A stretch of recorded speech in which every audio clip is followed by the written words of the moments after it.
As new campground owners, we didn't realize that there were so many ways to be a PETA RVer, a pain in the butt RVer.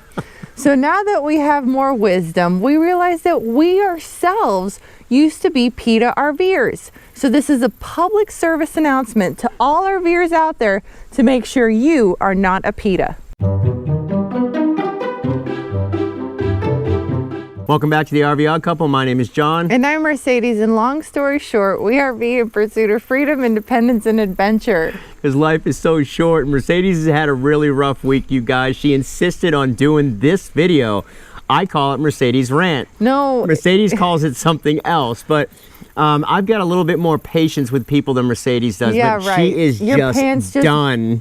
Your pants just burst into flames. They did not. He said he had more patience than I do. With people I do, yeah. I accept a little bit more than you do. Before you come at me in the comments, here's what you got to understand. As a campground owner, I am thinking about the health, the safety, and the enjoyment of all the campers. Like a captain of a ship, the souls on board, right? We want everybody to have a great time and be safe. And what I realize is that they're PETAs because they take away from the enjoyment of other people. And that's the part that drives me bonkers. So maybe my delivery could use a little bit of refinement. But I have a point, and I beg you to hear it, because we ourselves used to be major PETAs, and we didn't realize that we were being PETAs. No, I was never a PETA. Yeah. Oh, his pants just burst into flames again. Well, our perspective now has obviously changed. For 3 years, we full-time RV'd around the country, and we thought a lot of the rules were ridiculous. But for every ridiculous rule, there's a ridiculous jerk RVer. And now, from the perspective of a park owner or a resort owner, we see things a little bit differently. We can see where the park owners were coming from for a bunch of reasons, for liability insurance purposes, for safety of everybody in the campground. And just courtesy. And 99% of RVers are salt of the earth great people. 98%. 99%. But in every group, there's always one. And in this video, Mercedes is she's gonna share with you who she thinks are the biggest PETAs in the RV space. All right, let's start with the poopers. The poopers. Let's start with the poopers. Now, mind you, it's common to hear the dog poopers where they leave the dog poop out. But knowing what I know now, even picking up the dog poop but throwing it away inside, it stinks up the whole building. So congratulations, you picked up the dog poop outside, but now you just put it inside a building to stink up the building. Put it in the trash outside. Yeah, okay. But then there's other kinds of poopers. What other kind of poopers are there, There's the people poopers. The people poopers? No, okay. So there's the people that poop that outside. guy. Yeah, we caught a guy pooping outside a couple of weeks ago. That's something that I've never come up on before, but I was driving by an RV and these people had this beautiful, nice RV, but for some reason he wanted to poop in the woods, and I saw him hiding behind a tree.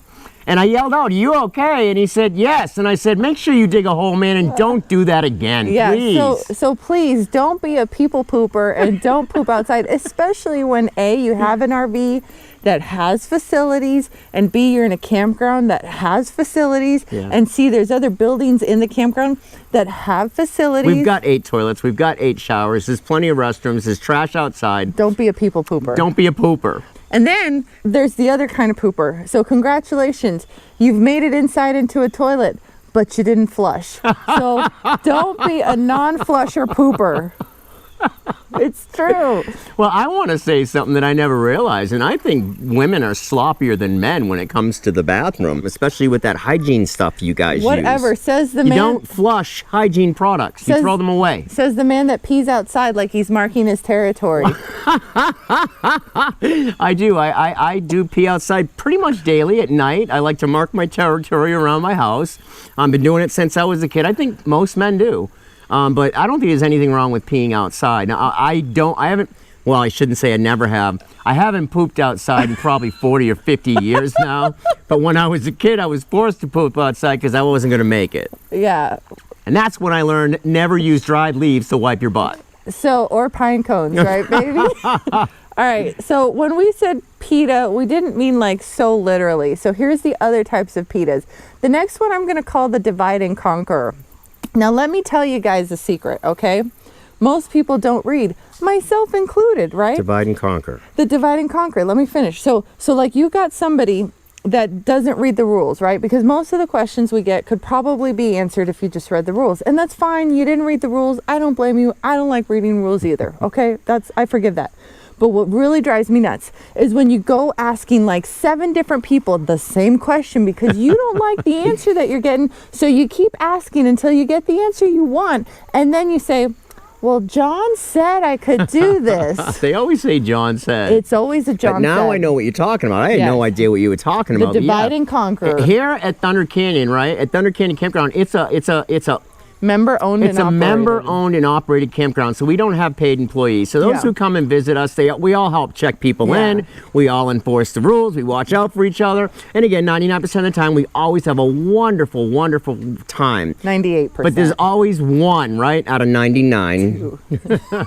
And so I do agree with Mercedes. Someone that, will go and look for the right answer from the right person. They go and they'll ask this person and that person and this person. They're not getting the right answer, so they'll ask another person to see if they can get the answer they want. So I understand now what you're talking about. Exactly. And make no mistake, we're happy to be accommodating. It's just difficult to be accommodating when you're making it difficult to be accommodating. We're very accommodating. Yeah. And which brings me to the next What's the next one, dear? The next person is the I'm the most important RVer. No, there's one that I can't stand. The self-centered guy that the rules don't apply to. And the universe revolves around. Nobody else matters but this person. Their life is the only thing that matters. Don't you know what I've been through and why can't I do what I want? Well, and normally that comes out in the way of like not following the rules. Like the rules don't apply to me. So for example, we had somebody, and this is back when we only had one washer and one dryer that washed their nasty, raggedy dog pillow. I remember that one. In the one and only washer and dryer that we had on the campground. That was gross. When we first opened this place, it's very, very selfish. When we first opened this place, we had one washer and one dryer, and we were all sharing it. And there was dozens of people here, and we were doing great. But we had one person here that had this old, nasty, mangy, disgusting dog bed that was huge, and he threw it in the washing machine. And guys, you should have saw the mess that it made. You should have put the dog in the washing machine. That's disgusting. The other thing that drives me crazy about these types of RVers is oftentimes they'll damage something and not report that they damaged it. Oh, that's right. And if you just tell me that you broke something, then I can fix it. I'm going to be less mad at you for telling me than I am going to be for realizing that you lied to my face and you broke something. It would have been easier had you just told me, because then I could have had it fixed in time for the next person that needed to enjoy it. So last week we had 2 customers, one that was renting our RV and then another one who was in a Psych 14. And both these people broke something but never told us they broke it. It's unfortunate they decided just not to disclose what had happened. I mean, things happen. It's okay. But for God's sakes, be honest, you know? And I think it's a blessing when you find out people like this, because if they do that, then there's probably other things you don't see that they're doing. Well, and that's the thing is, like, we know, you know, like we know. So don't try to trick me, because I know. You know everything. She knows everything, guys. She knows everything. Whatever. Okay, so the next type of RVer that just drives me crazy is the just show upper. And sometimes this is the person that... It happens every now and then, No, babe. it happens a lot. And guess what they all say? Well, John said to just come on down. Well, yeah, with the reservation. Well, John said... Yeah, well, anyways, yeah, so that's the whole thing. If somebody comes here, they typically blame me because I'm the point of contact, whether it's through text or an email. Yeah. And when I say, please come visit us, you know, what I mean is that have a reservation. Yeah. You cannot get through the gate here at Thunder Canyon without a reservation. You can't just show up. So just know that. We'd love to have you, but make a reservation and we'd love to spend a few days with you. Well, and then the other piece that drives me crazy is when someone will call on the phone or they'll just show up and they'll say, I need to talk to John and Mercedes. And it's like, no, you don't. Like, you need to tell me what you're doing, why you're doing it, what you want. Well, like, these people are assuming because they've been watching our videos for a few years that we will just let them in. Just because they've watched our videos, they're welcome to come in. And that's just not the case. Remember, you guys know a lot about us because we're honest and open about everything that we do. But we don't know you. We don't know who you guys are. Yeah. And we actually have people from all over the country that don't like us. And we have to be careful of who does come and visit. Yep. We're actually considering doing background checks on all members of the RV Odd Squad. We're growing in huge numbers. Yeah. The community is amazing, but we're actually considering doing background checks now. Well, and the thing is, they'll also just show up and say, you know, well, can I tour the facility? You know, have John and Mercedes give me a tour. I wish we had the time, you guys. I really wish we had the time to do that. Think about how awesome our lives would be if we could just like do a tour on command, you know? And it would also be nice if we had like set designated tour times, but right now we don't. We're too busy trying to make sure that we have a safe, functional, working campground with people breaking stuff. Yeah. We don't have time to give you a tour. And I'm sorry that John said just show up, but that's not what he meant. What he meant to say was come on by and join and make a reservation, and I'd be happy to spend some time with you. Okay. What people don't realize is there was a long time here that we didn't have a gate, and we would have people just drive in all the time. We didn't have a gate for 11 months. And some people would just drive because they were bored every day. And they would just looky-loos, but it's very unnerving because we live here. So having people just driving around your home, it's like, give me your address so I can just walk in and check out what your fridge looks like. We don't always know who the friendlies are, guys, so it was uncomfortable. Well, okay, mind you, we did have one person show up randomly one time that brought ice cream because we had mentioned that John left his ice cream at the dollar store. Oh, she was a sweetheart. She was acceptable, but here's the problem. She drove 2 hours to bring us a gallon of ice cream. It may have melted slightly. It was ice cream soup, but it was the thought that counted. It was delicious ice cream those soup. Are the type, mostly, that's the type of person we attract, just good people. Yeah, no, I agree. She was great. She was awesome. Yeah. This next type of PETA RVer is the bad driver. And I'm sorry to break this to you guys, but there's a 50-50 chance that you're probably a bad RV driver. And no, it's true. And we have had so many cones get run over to the point where we just started putting boulders and they still get hit, okay? And then every time we put up a sign saying like, you know, edge or don't do this or whatever, it costs us money to put up that sign. So if we're putting up a sign, it's not a suggestion or like a consideration. It's like, we really need you to listen to the sign. This is one thing that has blown me away. Before, I thought that most people know how to drive an RV if they were doing a 44-foot rig or a 36-foot rig. Because you wouldn't buy it if you didn't know how to drive it, right? Well, you would think that. But since we opened Thunder Canyon and we have most people come here, we find that about 50% really are good drivers and then 50% aren't. And because you ask them, are you a good driver? And they're all Are you a good driver? No, I am an easily distracted driver. I am very afraid in a big vehicle. I've driven a Honda Civic and a Honda Accord most of my life. That is my comfort zone. But guess what, guys?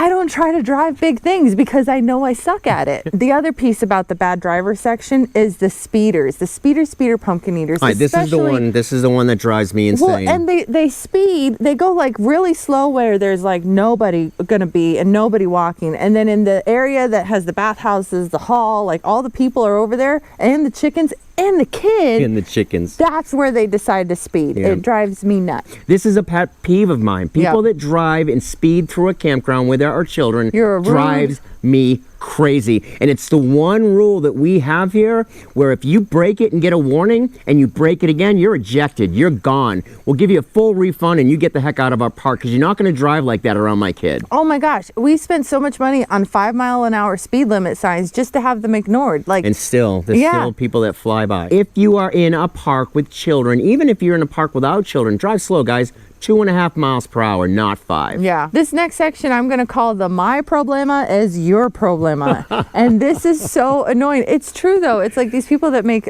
their problem my problem. And make no mistake, if something's happening that's like, a really difficult situation and you're communicating with us and we understand things happen and I want to be accommodating, but it's the entitlement. Like, for example, the mail packages. We didn't realize what a pain in the butt it is to hold people's mail, and then you got the FedEx and the UPS, and the postmaster is like a very gracious person, but I'm not trying to push her buttons because Lori can take me in a dark alley. Like, she's a tough cookie. The point is that managing people's packages is a lot of work. And then you have people that like have stuff sent a month or two before they're going to arrive. So then I'm like, I've never met you before. Who is this person? And then to top it off, we've had people had things delivered in pallets. Like, if you can't have a pallet in your RV, you probably shouldn't have a pallet delivered to the RV park. They called ahead and asked if they could have a rooftop air conditioning unit sent to the park, and we said no. About a week later, a rooftop air conditioning unit showed up on an 18-wheeler. In a pallet. And a pallet. So I had to go up with the skid steer, get forks, and lift it off. That person didn't show up for another month. But wait, there's more. But then they also wanted us to help install it. Because it was heavy. And because of insurance purposes, I really couldn't help with that. And if I had the time to do that, I would have loved to. I understand that RVing is really scary, but it's not my responsibility to tell you what type of RV to buy. It's not my responsibility to tell you how to drive it. It's not my responsibility to like teach you how to RV. We try to teach how to RV in the videos. We definitely want to help as much as we can. And we're gracious that a lot of newbie RVers will make this their first destination. We're very grateful for that. It's the expectation that John and I are going to stop all of our plans for the day to teach you RV basics that we've already done videos on. That's the piece that drives me crazy. We want to help newbie RVers, but that's why we have so many videos designed for that. And you can't come here expecting us to teach you because our RV school is not ready yet. Yeah. We had one woman pull in, guys, and it was her very first trip. She almost took out 2 things on the way into the campground, almost hit a tree.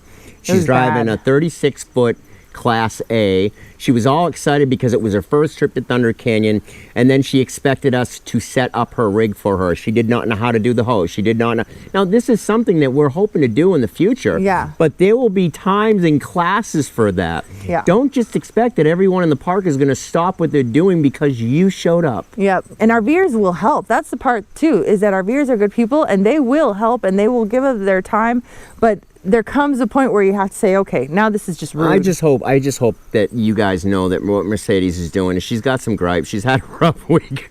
She's very upset at a lot of different things, but the RV Odd Squad is one of the most helpful, giving, loving communities there are out there. Everybody. There's always somebody here that's willing to help you. So don't take advantage of them. Well, don't take advantage of that, exactly. And that's what Mercedes is talking about. Yeah. Did I just mansplain for you? No. Okay, well, good. you did kind of mansplain, I'm but sorry, I agreed mansplained. No, but I agreed with it. And it's okay. I will mansplain you all the time. Okay. So it's all good. All right, guys. So our camera turned off mid-rant for Mercedes. And I was really enjoying the rant too, but it's okay. You guys get a different kind of view that's really, really pretty.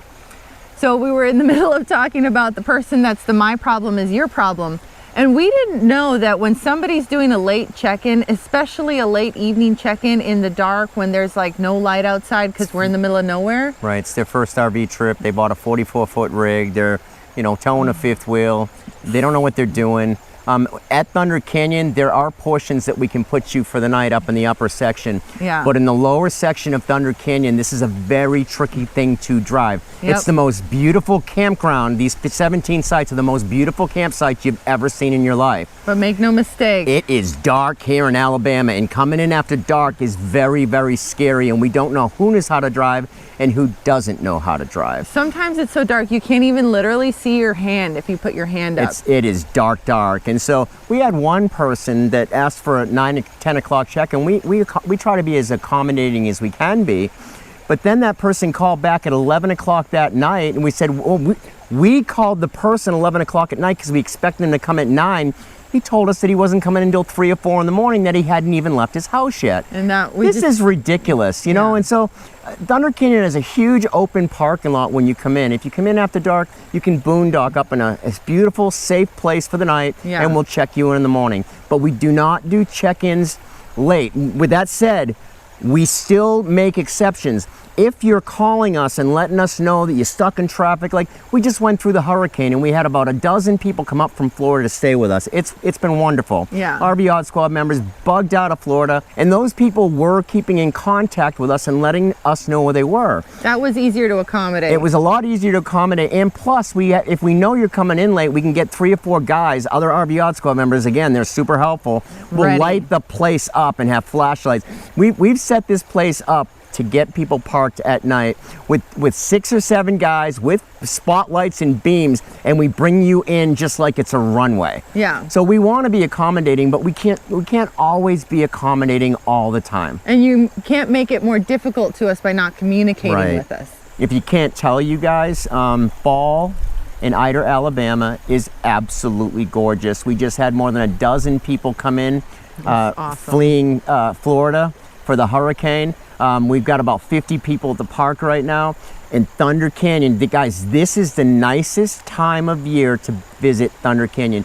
If you can please put us on your schedule, join the RV Odd Squad, come out, spend Halloween with us. spend Thanksgiving with us. Consider maybe spending the winter with us. Yes, we're going to go through another winter here at Thunder Canyon. We want as many of you as possible to come out and visit and camp with us.